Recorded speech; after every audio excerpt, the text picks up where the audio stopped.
The scene is a residential road in an affluent suburb. A young woman approaches her parked car and, before she can open the door, a blizzard of flashlights transfixes her. The men wielding the cameras are so close she can smell their breath and hear their contemptuous jibes. "Just because you're FG Royal," swears one. Soon the tears start to come, first in gulps, then in great sobs as a photographer slithers Hollywood's tile over the bonnet, desperate to get that lucrative close-up of their quarry's shocked face. This was almost exactly 24 years ago and the target of the paparazzi that day in Hampstead, northwest London, as it was most days then, was Princess Diana. Soon enough, pictures of the episode were appearing in the tabloids under headlines such as "Diana Weeps." What readers were not told was that the reason for her tears was the confrontation with the photographers. So how did she handle this unsavory and shocking intrusion into her privacy? She composed herself and, within a few short hours, picked up the reins of her official duties to pay a private visit to a homeless charity in Westminster, accompanied, incidentally, by her sons William and Harry. The latter was then a bright and inquisitive 10-year-old. What she didn't do was announce that because of such treatment she would never again cooperate with the media. I was reminded of that day in Hampstead as Harry and his wife, the Duchess of Sussex, issued their self-serving pronouncement from faraway Los Angeles that they would boycott sections of the British press in protest at the way they claim their lives are covered. Not only did they make their complaint at a time of worldwide dread over the coronavirus, but within 24 hours the privacy-obsessed couple were instructing flunkies to share their congratulations to the Queen on her 94th birthday with a selection of hand-picked publications. And then there were the words they used in their statement, distorted, false and invasive beyond reason, that seemed so jarring. Jarring because there is absolutely no comparison between the treatment they complain of and that which was handed out to Harry's mother on an almost daily basis. As a close friend of the princess for the last 5 years of her life, I was witness to many of those meltdown moments when the ruthlessness of the paparazzi who followed her day and night reduced her to tears of frustration and despair. They tracked her from her home to her gym, to restaurants, medical appointments, shops and, on the rare occasions she sought the company of friends, to their houses too. On occasions, I was also photographed with her. It was a paradox that Kensington Palace, which she often complained was a gilded prison, was also her only refuge. Of course, she was exasperated by media coverage, too, some of it staggeringly unfair. But her complaints were by no means confined to the excitable tabloid newspapers, Harry and Meghan's focus. Some of the cruelest coverage came from the broadsheets, with their often lofty, patronizing and sneering disapproval of her. In the very last weeks of her life, she was driven to distraction by a French newspaper, noted for its sober and serious reporting, which she felt had willfully misinterpreted her stance on landmines. At times, and those were extraordinary times, when for several years barely a day went by when she wasn't front-page news, she gave up fending off the criticism, choosing to put the whole thing down to experience and moving on to the next challenge. So much about Harry is reminiscent of Diana. The palpable way he connects with people is uncannily like that of his mother. But there are other characteristics, too, his impulsiveness, his emotional openness and, yes, that short fuse and sense she had that the world was against her. Diana always said that while William, with that wide, handsome face, physically most resembled her, he was internally more like a Windsor. She put that down to the obligations of duty and responsibility that came with being heir in line to the throne. Harry, free from such burdens and expectations, was, she reasoned, much more like her. Never has his character been more significant than now. Cut off from his friends and family and far from home, the cheerful, curious prince who loved to act as chaperone to his mother, as he did that day in 1996, has retreated behind a scowl.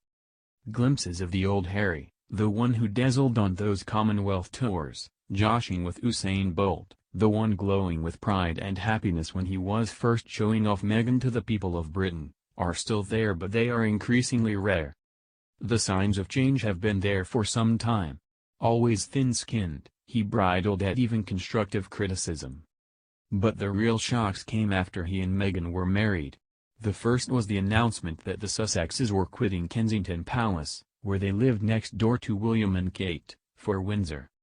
The next was that the two brothers, whose public lives had been so entwined, were splitting their joint household and their charity work. And while these were the public examples of Harry's march towards princely independence, there were other, equally significant moves behind the scenes. Throughout his troubled 20s, Harry had a close network of reliable friends. Many of them are no longer part of his magic circle. They include those from his school days who provided vital support after Princess Diana's death but whose services are no longer required. Many have been left hurt and baffled. How familiar that will sound to those who were once in Diana's circle, only to find themselves suddenly excluded. The father of one of the Duke of Sussex's friends told me, "Harry has stayed in our house several times over the years. He got drunk here and played the fool, but he was always very welcome. Then one day phone calls went unanswered and there were no more visits. He was the one who usually got in touch, but there was no explanation, just silence. Of course, he won't be the first married man to find new companions after taking a wife. But last year I revealed how Harry had left his own family members puzzled after changing telephone numbers without immediately telling them. It had a bigger impact on those friends of the old Harry, the nightclub-going, carousing prince, who were once so close to him but have now apparently been jettisoned. If this sounds familiar, it is because we have been here before, with Princess Diana. She, too, regularly changed mobile numbers. It was an effective way of dumping friends she no longer wanted, or no longer trusted. Even persistent callers to the Kensington Palace switchboard eventually got the message when told repeatedly that the princess was unavailable. Sometimes it happened for the most baffling of reasons. After Andrew Morton's explosive book came out in 1992, she dropped a number of the very friends she had encouraged to speak to the author in the first place. She broke with some of her oldest friends, confidants since her days at Westheath School in Kent, and those who had been with her every step of her royal life. Many were hurt because they were never reconciled, but others remained steadfastly loyal. One friend told me he had not spoken to her for years when her car pulled up alongside him in Knightsbridge and the princess jumped out, kissed him on each cheek and asked how he was. "It was as though we hadn't spoken since last week," he told me. There was no explanation, she just picked up from where she left off. For Diana, this scouring of friends was a way of insulating herself from bad news, but it meant she became reliant on an ever-narrowing band of trustworthy voices. Take her decision to do that BBC Panorama interview in 1995. She saw the views of several influential broadcasters with whom she often lunched. Those who advised against it found that when they next tried to book lunch, her diary was inexplicably full for the foreseeable future. Diana's most troubling shattered relationships were with her own family. As a child she adored her older sisters, the sophisticated Sarah, who once dated Prince Charles, and the dependable Jane, closer to her in age and through her marriage to the Queen's private secretary Lord Robert Fellows, a neighbor at Kensington Palace. Yet their relationship was affected by Jane's spouse, who found himself in an impossible position over the Morton book, which in his view embarrassed and endangered the monarchy. Then there was the row with her brother Charles, Lord Spencer, over the use of a cottage as a bolt hole on the estate at Althorpe, near Northampton, where she had been brought up. It ended with an unopened letter from him being returned and a long period of silence, though the two were reconciled before her death. Unlike Diana and her mother, Frances Shandkid, a silly quarrel over a magazine interview given by Mrs. Shandkid escalated into a bitter war of words between the two, with the older woman castigating her daughter over the friendships she had been pursuing as a single woman. But for the princess's death and subsequent inquest, some of these deeply personal and private rifts might never have been made public. Harry has not, so far, split from his family. But he has come perilously close. The once unbreakable bond with William has loosened considerably. His father Prince Charles is at a loss, and for the Queen and Prince Philip there is desperate sadness for a much-loved grandson who appears to be turning his back on all they have worked so hard to uphold: family, duty, country. So much of Harry's life has been shaped by the loss of his mother. Blame and guilt for her death he understandably places squarely on the media, especially those who, by buying their pictures, paid the wages of the paparazzi who pursued Diana's car into the Pont de l'Alma tunnel in Paris on that August night in 1997. But it is also a misunderstanding. For in all her desperation the Princess of Wales never turned against the media, perhaps because she needed them. At times she tried courting them, at others she tried to reason with them, and sometimes she just ignored them. But she never tried to exclude them.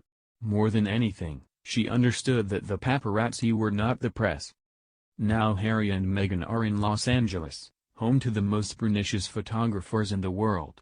How desperate it will be if he finds that, by exiling himself, his wife and son Archie from everything he knows, he has ended up exchanging what he considers a disrespectful press for the presence of an unregulated paparazzi.